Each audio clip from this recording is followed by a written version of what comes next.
Welcome to the Michele Laine podcast, a podcast dedicated to ambitious, passionate, heart-centered humans just like you who are committed to their mission of making the world a better place. This is the space where you can elevate your energy, leadership, and success, embracing where you are now and where you dream of being, knowing that every step in between is welcomed along the way. A place to ignite your limitless potential and expand your personal and professional growth. Join us on a journey of transformation and self-discovery as we explore conversations around energy alchemy, numerology, spirituality and business, and ways to reconnect with your innate wisdom. Transform your inner and outer worlds as you come home to your purpose, presence, and prosperity. Let's dive into this week's episode. Good morning. I have been cultivating a new relationship with technology, and it's pushed me to new levels of confidence. So interesting. We're talking about that. And I was thinking as I was moving from my office into this back room with my family being home when they're not normally home and everything going upside down. I didn't have a USB port for my camera. Oh, I don't have Google downloaded onto my new laptop. Like, it was funny and yet such a symbolic movement for life that I want to talk about, because there were a couple times where I was sitting here going, oh my God, do I just quit? Do I just stop? Do we just call it good? Do we, all those times we face life like that where things feel like they're too much. And I realized this was part of the conversation. It's like, how do we talk to ourselves when life's flowing well? How do we talk to ourselves when life is flowing in chaos? And then it landed me right into the 3 of clubs, which is the contract for today. You will either be experiencing the anxiety of the truth that's unfolding in the world, in your world, in whatever is happening for you right now, or you can choose the peace. You can choose the love, the expression, the changing of your mind, the melding of the mind, the cultivation of loving your mind even more. And I giggled when we came on because I'm like, oh, like that. Like, that's how it starts to play out. And we can either fall prey to it and then throw our hands up and have that energy kind of trickle into 1,000 other things, or we can pull it back and choose and just breathe and be like, whatever works out, and it's going to be okay. And I think in the terms of conversation of confidence, as my confidence has grown as a coach, as somebody helping others to find what it is in their life that they're wanting to cultivate more of, it comes into our personal truth, our trust in ourselves, our belief. And we open up this conversation of confidence because confidence is misunderstood sometimes. And I want to expand on this from a moment when I was with my first mentor, and he likes to break down the semantics of things. And so we were talking about confidence versus self-esteem. Self-esteem is how we feel about our worth, our deserving, our ability to have what we desire. Our confidence is the skill set. It's the things that we do on a daily basis over and over again that can build how we feel about those things, right? So self-esteem is how we feel about ourselves while we're doing said project, thing, conversation, relationship. Confidence is how we do, are the skills or how we show up. And it's a really fine line between the two, but oftentimes when we can combine the energies of both in our alignment, we can excel in how we feel confident about ourselves. And it's in those moments of letting ourselves be imperfect, letting ourselves not fall prey to the nervous system, and then being okay if it does. Like, we are imperfect humans. And yeah, the first few things is, oh my gosh, another technology issue. They're going to be like, Michelle, you have all these technology issues. And I sat and thought, I do. Right now, I have a lot of them because what I keep thinking it is, it isn't. And I also am finding solutions for these things. And so, in the midst of all this chaos happening, I'm going to be the one who chooses to still show up. I was about to grab my phone and just go live on my phone. It's about finding a way to be here, to honor those promises you make to yourself, right? To not beat yourself up when life goes sideways and maybe shakes it up differently than what you expected, but being in the flow of your own alignment. I wanted to come live today. I wanted to have this conversation. I wanted to be here, even if no one else showed up, because it's for me as much as it's for you. It's for me hearing myself open my mouth and make sounds. It's for me to discover all of the things I'm being and observing before I hit go, as go is on, as people are here. So one of the things I wanted to talk about are, what makes us feel good versus what makes us feel bad. And when it comes down to those things, are we listening to ourselves talk about the things that are bad over and over again, the perception, the judgment of bad? Are we living in good or bad? Are we living in the language we're talking about ourselves when it can kind of be abusive? And none of that language allows us to rise and shine. None of that language allows us to step into that best part of ourselves, where it's through that chaos that we find the clarity. It's through living in the experience of it to decide what of that we want more, what did feel good. And when something didn't, how can we use that information too? So I'd love to know, for those of you who are here or tuning in or replay, what is this conversation stirring in you? What are these places where, whether or not things go well in life, you can bring yourself back into your alignment and pick yourself up and try again? Pick yourself up and let yourself land in where you are now. Let yourself love and have compassion for you more than the judgment or the abuse in beating yourself up for not being perfect. This is one of the aspects of confidence that trickles into our life. It trickles into what we teach our kids, trickles into how we choose to be in our relationship, that trickles into the context of our health, our wealth, our relationships, our love, our connection, our passion, our business. Where are these spaces that we're focusing so much on what makes us feel bad that we're forgetting of all the beauty and the confidence that's already here in those spaces that we've chosen to do it anyway, to chosen to shine, to find those skills, live through the experience of gaining more skills to help us show up in the first place. So let me know who else is here. I see Ashley, and we are on StreamYard. So if you're not signed into StreamYard, it might just say Facebook user. So please say hi and tell me, when you think of confidence, how do you define confidence? What is your experience of confidence? What is your personal definition? And I'm going to give you a second to chat it, type it in the chat. Do you connect with the self-esteem versus confidence, or does it feel like one thing for you? I'll give you just a minute as I finagle technology.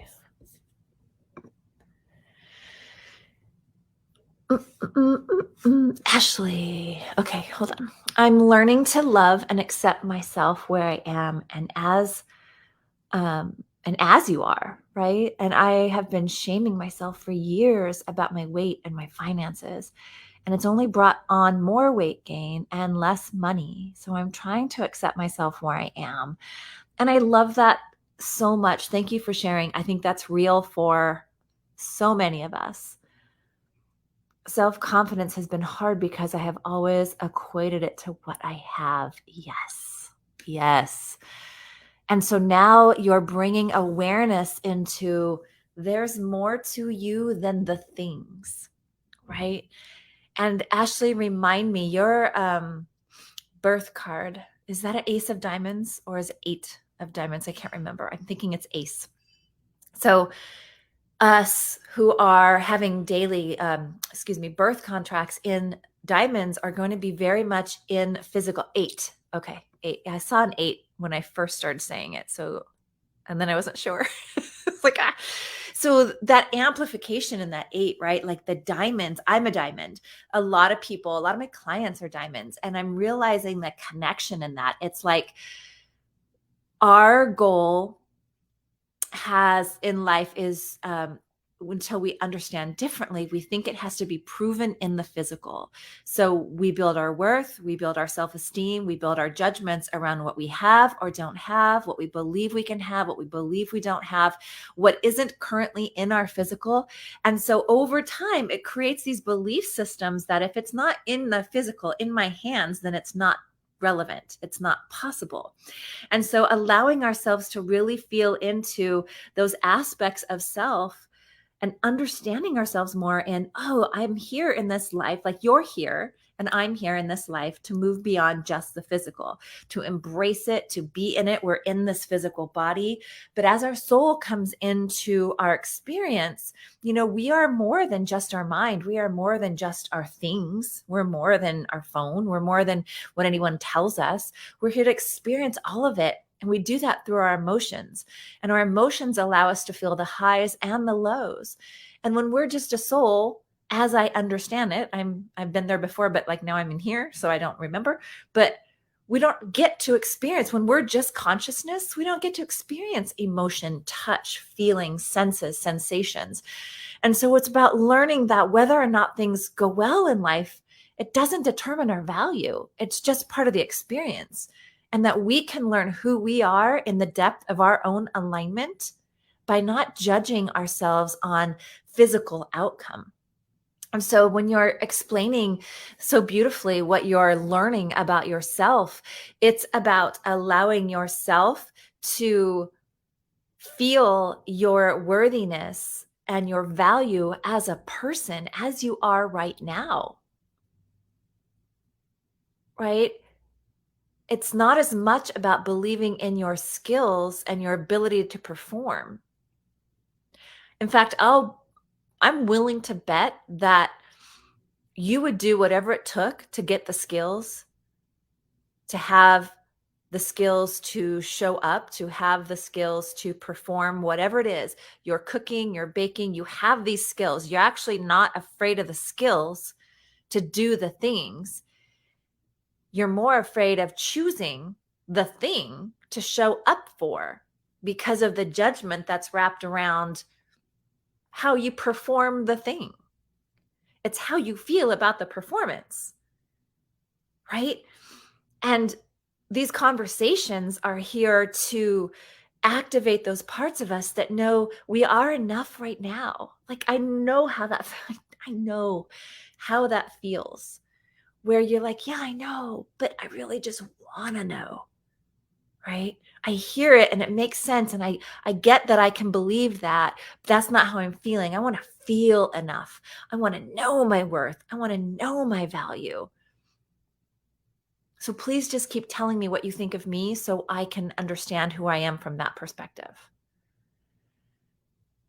And life moves so fast, we forget that we adopted someone else's version of who we are. We adopted someone else's beliefs. We adopted what we didn't know, what we didn't give ourselves. We adopted it from what we heard around us, from how we are told to believe, how we are told we're supposed to, should, need to, or have to be in life. And there's nothing wrong with it. You've just woken to more of, there's more to me than that. And sometimes we wake up in our life or after something that we've lost, or an experience of life, a milestone where it's like, I think I'm ready to discover that part of me that has been asleep for a really long time.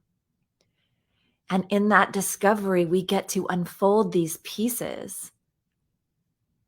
And I think on a deep level, self-esteem is very similar for most humans. I think it's the thing we don't talk about. It's the thing we don't shine a light on. We put a face, a facade, an identity out there, and then we beat ourselves up when we don't feel like we're matching what we want. And I think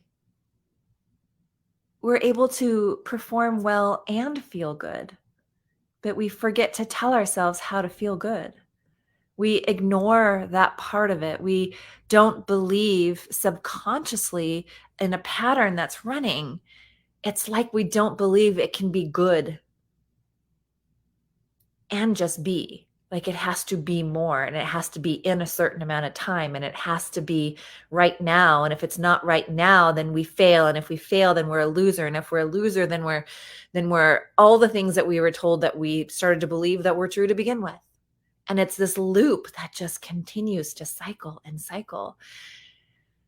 And so it's equally about what makes us feel good as it is about what makes me feel bad. And when I feel bad, can I use that to fuel me into a new perspective? Can I have the grace and compassion for myself while it's not feeling good? Let myself feel it. And then choose to not stay there, right? It might take a few days. Sometimes it takes weeks. But eventually, do you ever just get tired of hearing your own self say the same things over and over and over again? Feel the same way about your business, about this passion project that never seems to get off the ground, even with the best intentions? But are we celebrating the joy? Are we stimulating ourselves in the direction that we want to go? Are we empowering our own self to listen to what we are liking about what we're doing?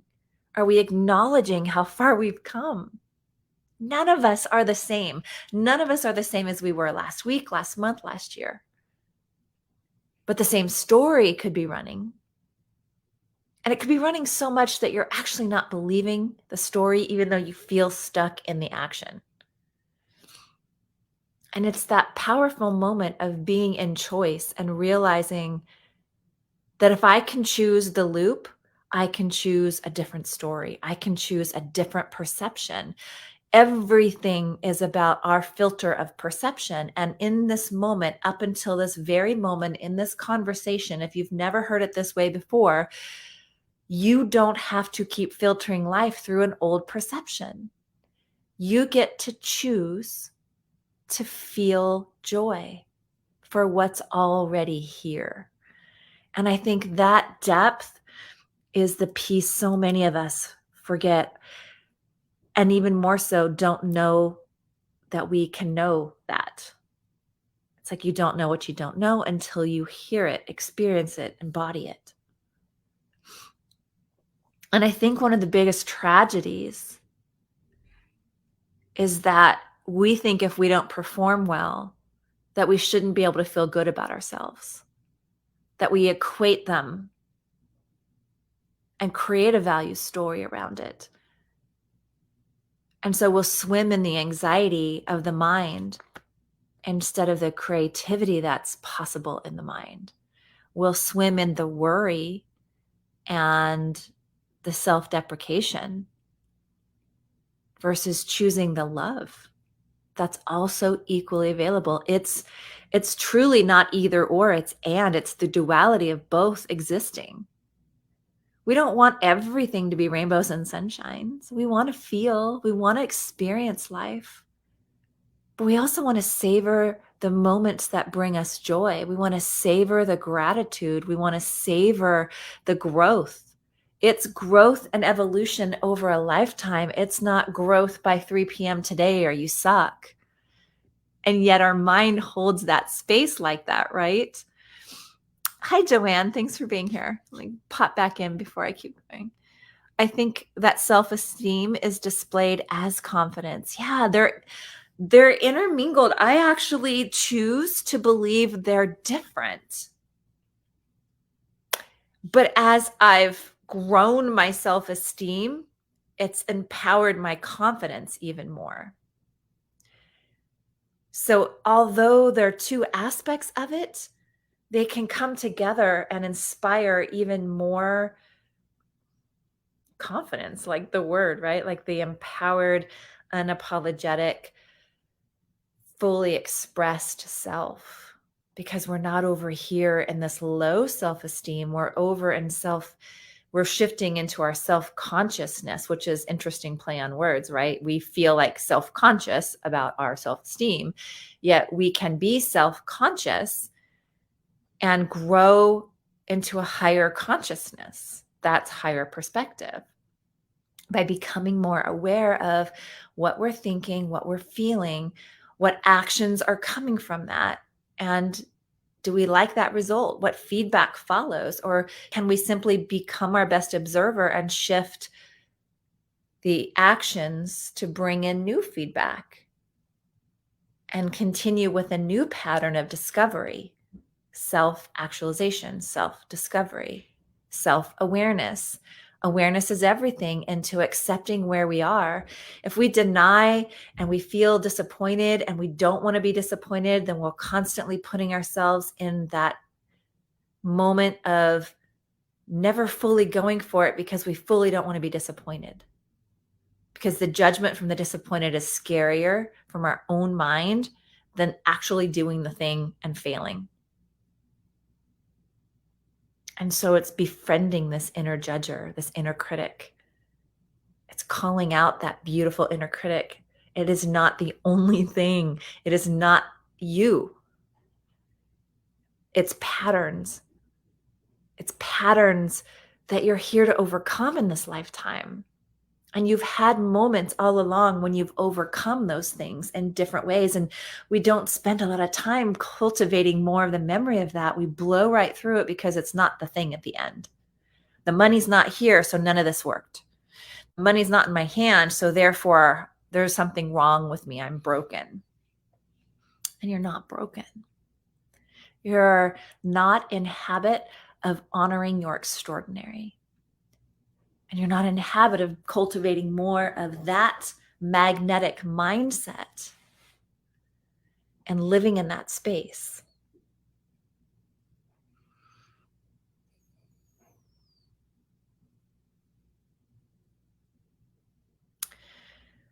Women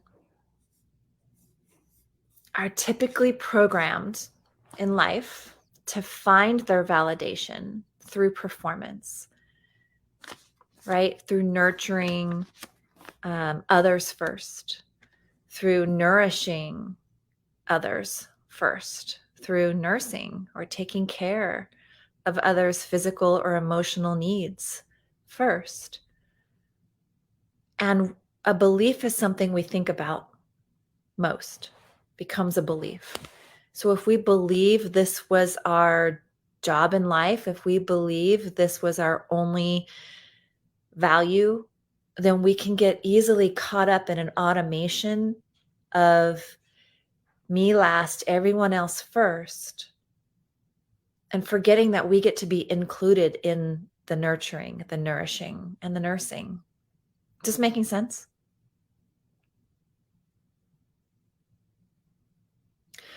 And I think a lot of times men are programmed to win at all costs, protect with force and muscular toughness, provide money, food, money, money, money.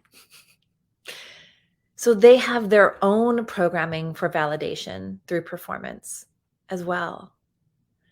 Masculine ways traditionally, nurturing, nourishing, nursing, feminine ways. But as humans, we're both feminine and masculine. And it's about let's make sure my computer doesn't slide down the pillow.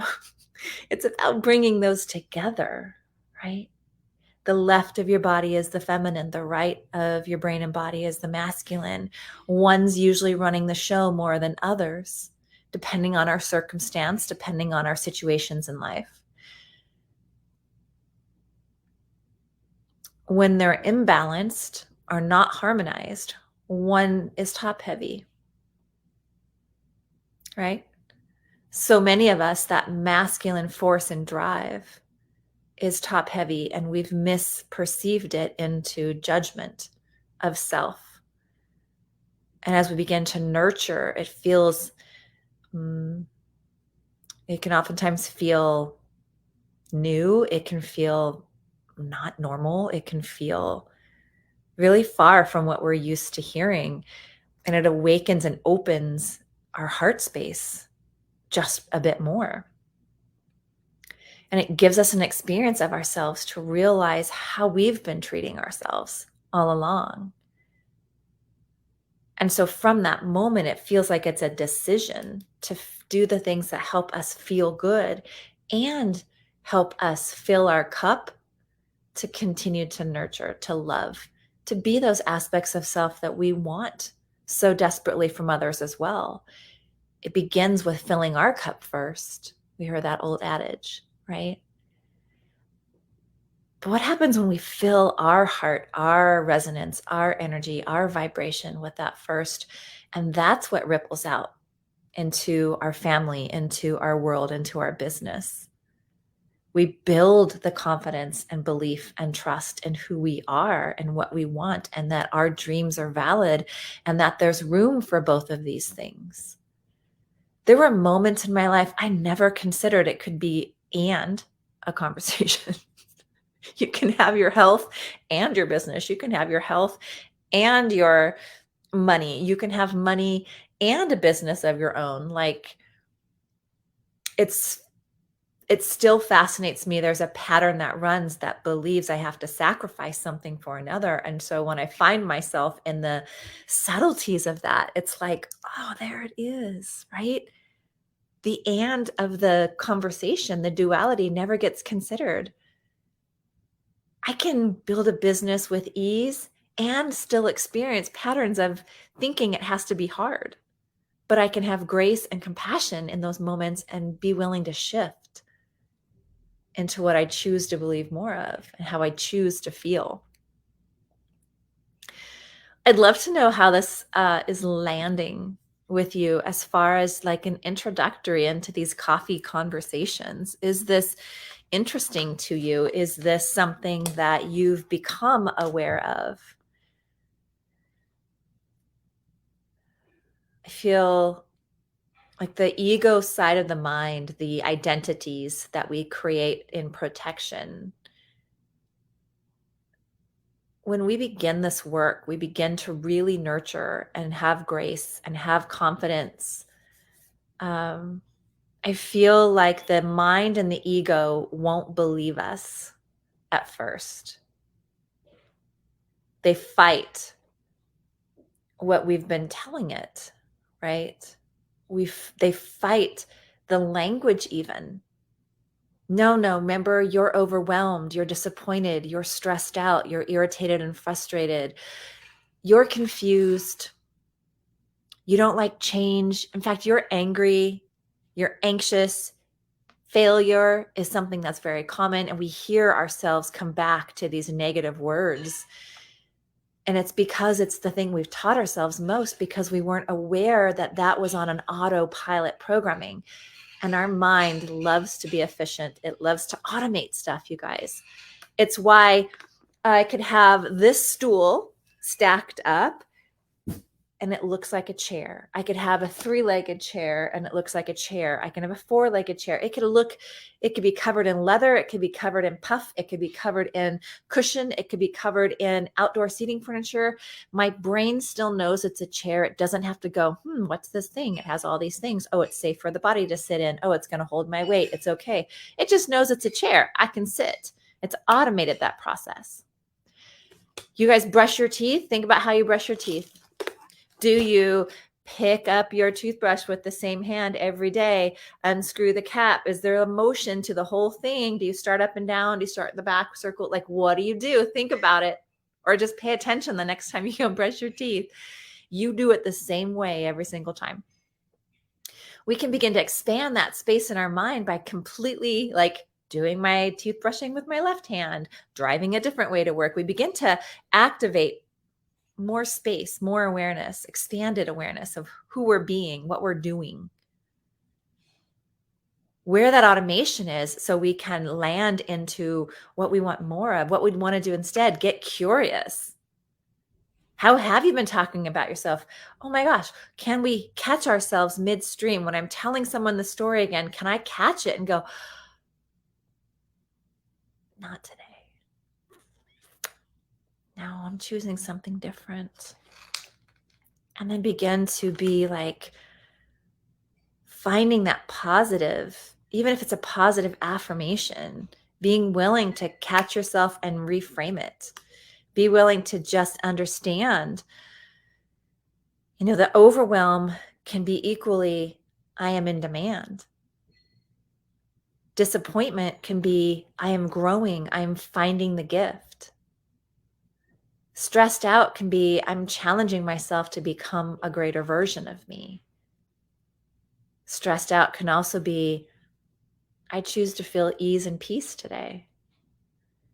Irritated or frustrated could be intrigued and fascinated.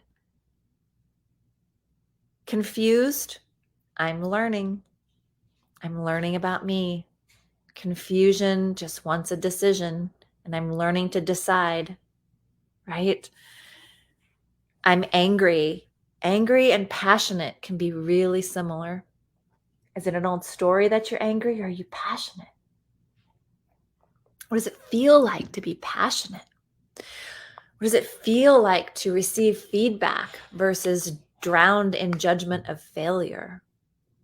Feedback. I'm finding my way. I'm finding my way to do it so you can find a way to do it. Right? Me first. Then I'll teach what I learn, if that feels good to me. Because we're always teaching. We're teaching our kids. We're teaching our significant others. We're teaching in our business. We're leading by example. We're being the leader of our life first. I'm going to lead in confidence, and confidence is ever growing and expanding. It's ever evolving. So I'm going to claim the confidence I have now, and I'm going to let myself want more. There's so much I have to be confident about. There are so many skills I've collected in life. There are so many beautiful aspects to my extraordinary. And I can build it, and I can cultivate more. Instead of feeling anxious, talking about anxiousness, I can talk about anticipating amazing things or infinite possibility that's equally available to me. And I can feel in my body where the belief is like, I don't know, but just be okay. Invite in the safety of more possibility, more confidence. What does it feel like? Instead of hearing yourself say, I have to, would you be willing for the day to just say, I get to? You feel how they're different? Like, this is just simple NLP, replacement of negative to positive words, but they're so powerful. What you say to yourself and others affects your nervous system in a really big way. It affects your body. The automations that have happened over time affect the response within. Depending on how long and what they are, it can create dis-ease. It can create discomfort, pain, unexplainable illness, unexplainable diagnosis, menopause early. It can do all kinds of things. What if for today you just believe, what if I can shift my energy and it begins to create more well-being and health, more confidence, more trust, more belief? It's a huge way to teach yourself to shift your life. It's where I began once upon a time ago, and I was enamored with tracking my thoughts, setting a timer for 5 minutes and letting myself write down what I was thinking. What am I thinking? What is a negative thought? Let me just see what's going on. And how surprised I was with how much of that was just me, right?